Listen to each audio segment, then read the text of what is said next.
Next up, we turn the desk over to Superintendent of Plymouth Public Schools Chris Campbell, School Business Administrator Adam Blaisdell, and Plymouth School Committee Secretary Katherine Jackson for a segment of Community Conversations.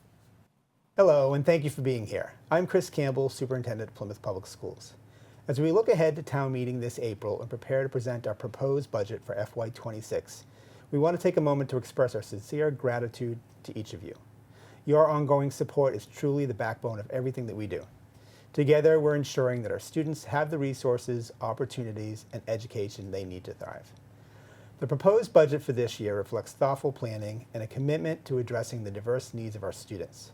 It's more than just a collection of numbers. It's an investment in the future of our community and the children who will ultimately shape it.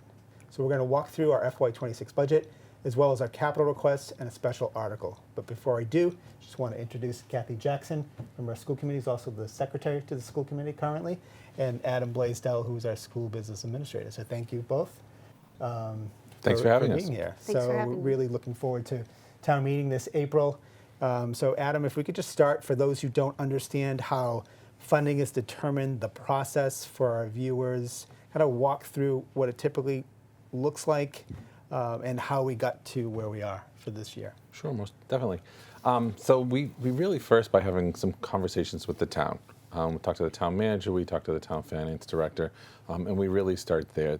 Our town finance director really works at determining what new sources of revenue are coming into the town through the taxes, and making an estimate of Chapter 70 money, which is education funding from the state. A lot of times we look at level funding that because there really hasn't been a huge increase over the past couple of years. This year we did have an increase. So really from that point, the town finance director really looks at what monies are available for the budgets. And then we look at typically a 61% split, 39% split between the school and the town. And then we have some conversations with the select board, the school committee, and really come to some finite decisions in regards to how that money is split and come to an agreement with that 61-39 split. Yeah, I know with that 61-39, it's been about 10 years at least consistently that's been about the proportionate share between school and municipal sides. That also includes, my understanding, not just the funding that goes towards the Plymouth Public Schools, but education in general.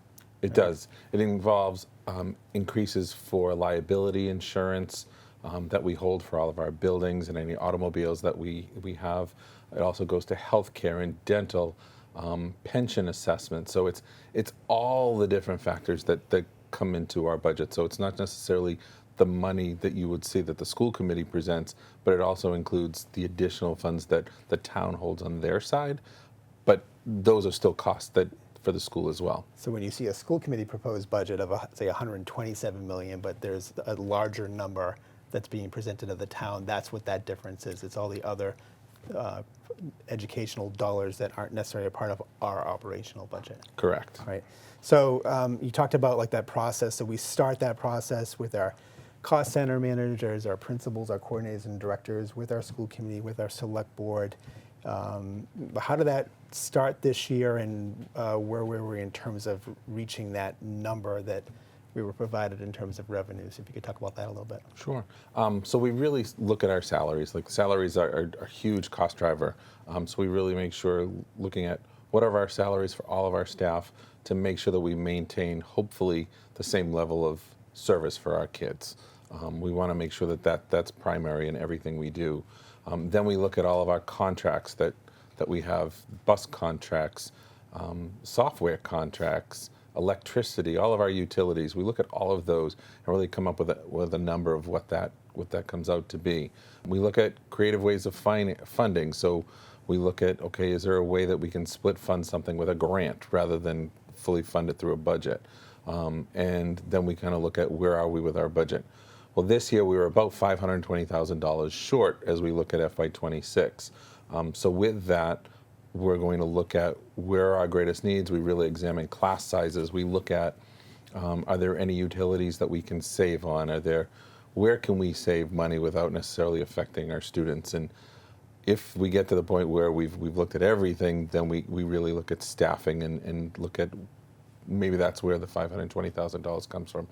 But we've been really doing a lot of that behind the scenes and really looking at, but there are no final decisions at this point in time. Yeah, so I know when we first presented budgets and we were working with the school committee, our principal coordinators and directors, that the difference between the town guideline and our original budgets was a little over 800 over, right? And I know that through some creativity with revolving funds, you were able to make a recommendation to kind of bring that number down to 520. Yes, we did. And some of that was looking at a lot of our custodians work in our cafeterias. Cafeteria funds are a separate fund that can't necessarily be part of the budget, but we looked at our custodians really work in the cafeterias, cleaning cafeterias, supporting the students in the cafeteria. So we were looking, and we got approval from the state to split fund some of our custodians by using those cafeteria dollars to help reduce that from that 800 to about 500,000. And I know this is the first time we've done that, but in years past we have not done that, but it really required us to go before school committee with a revised job description. So I don't know, a couple months back, I know that the school committee was presented with a job description that included that revision to include that responsibility from our custodians in food services. Correct? Yeah.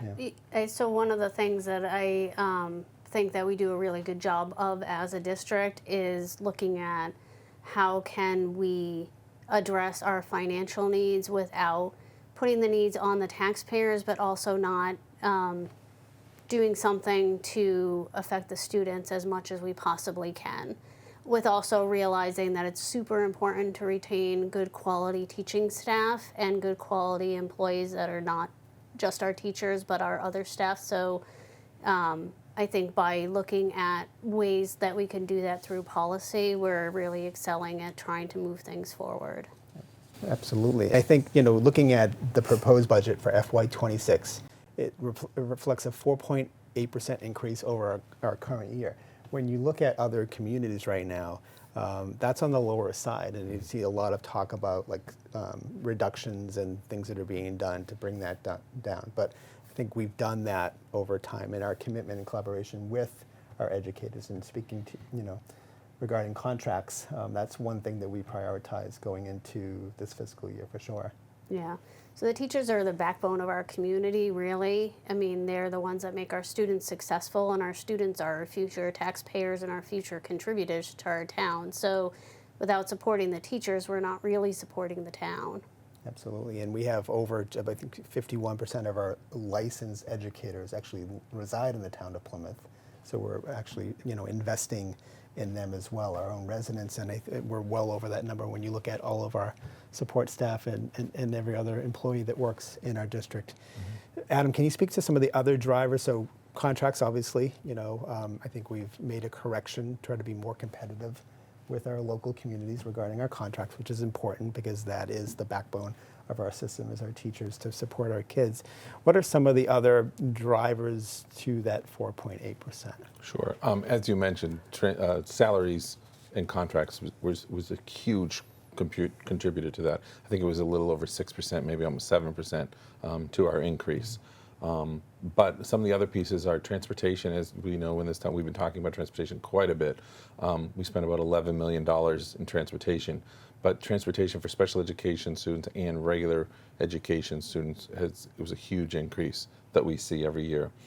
Utilities, electricity was a major increase this year, and we're looking at ways where we can possibly reduce that in the future. Working with the town in order to looking at solar canopies to try and bring that number down and kind of be and we're seeing those at our own homes as well, to tell you the truth, with electricity. Special education services, we've seen a huge increase. Tuitions are up a little under 4% this coming year, but that builds and builds. A couple years ago, we saw that at 14% of an increase for our tuitions. So special education tuitions are an increase as well.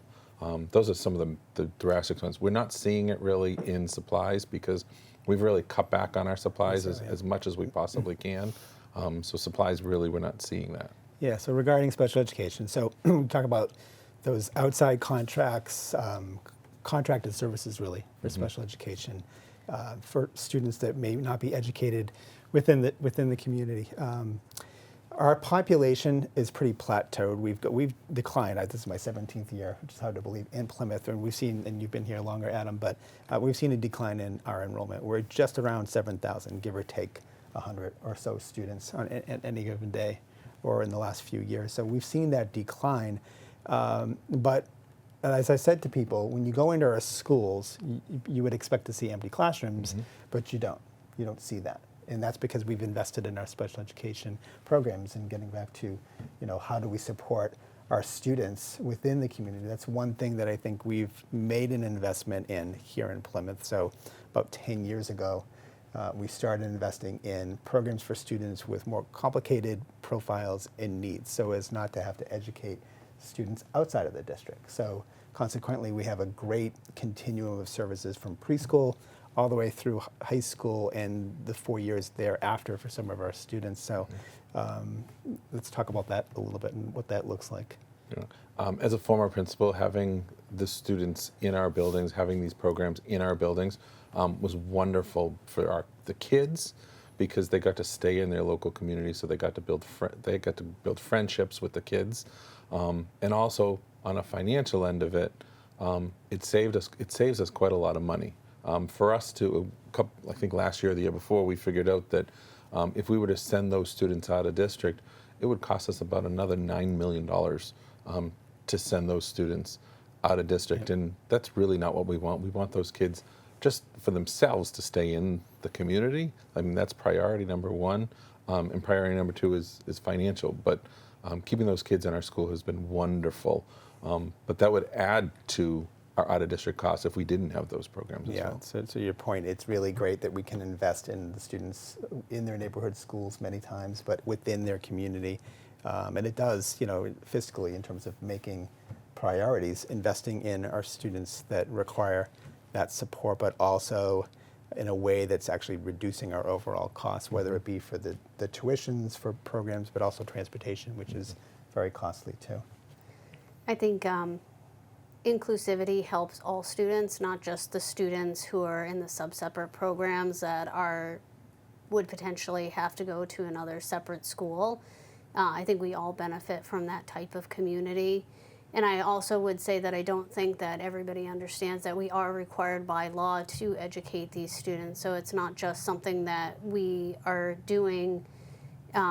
It does set Plymouth apart, and it does really benefit us, but it's also something that we would need to provide an education and transportation. So finding ways like this in order to benefit everybody, I think, is a huge feather in our cap. Absolutely. Educate them in the least restrictive environment, which Yes. we're able to do too.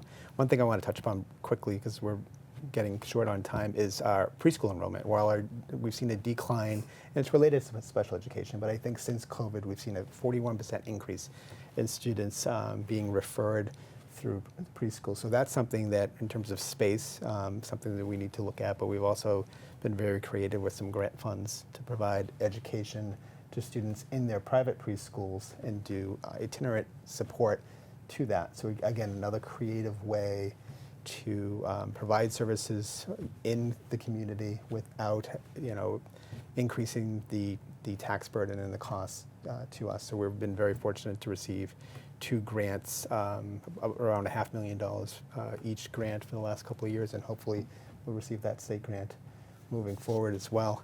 We've talked about transportation. I think our facilities, to kind of talk about capital needs, our district has really focused on improving and maintaining our facilities. Can we elaborate a little bit about that investment, what we're doing, and some of the capital projects that we're looking at? Sure. Our facilities team is great. I mean, they do a lot with really, honestly, and truly a small budget.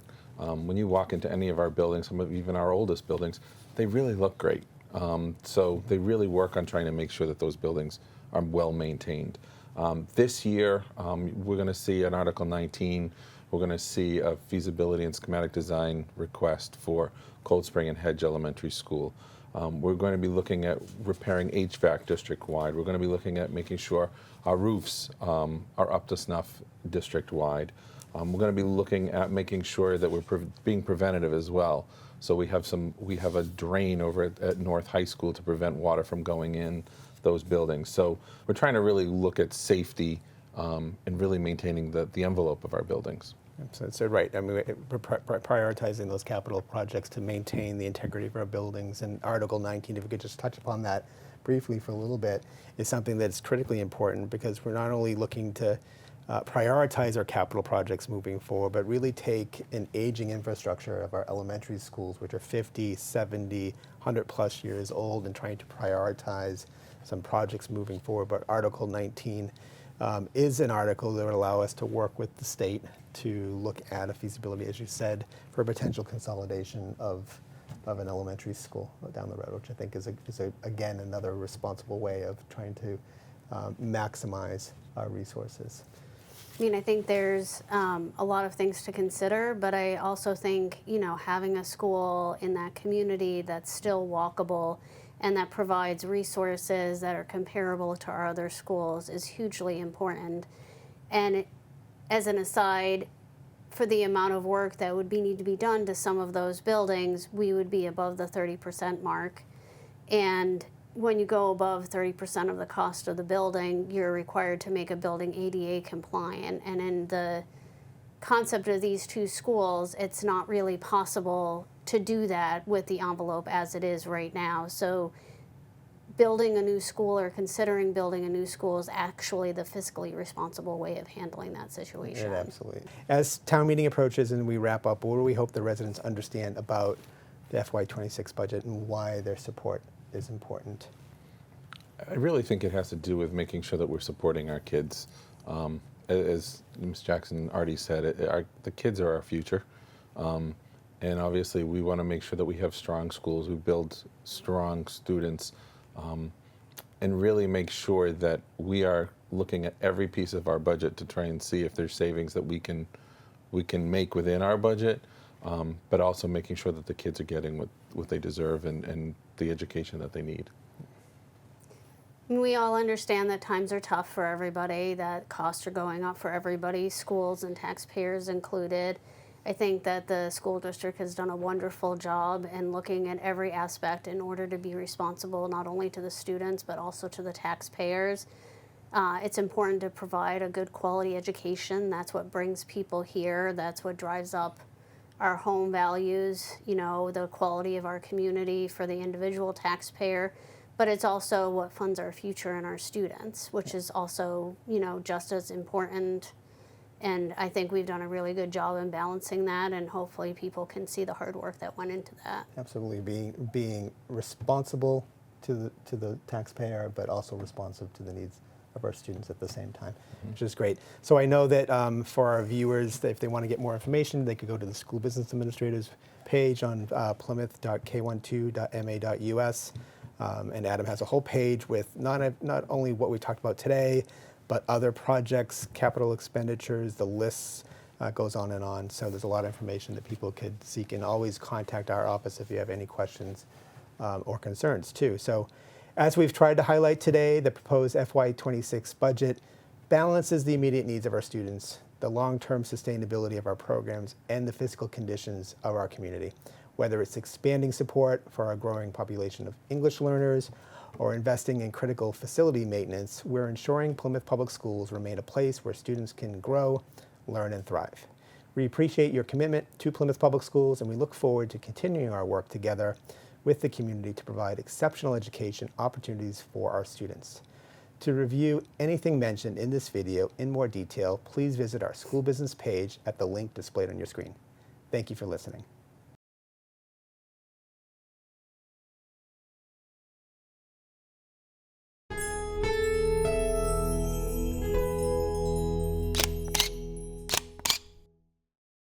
Thank you for watching. If you enjoyed this video, please hit the like and subscribe button before you go. We'll see you next time.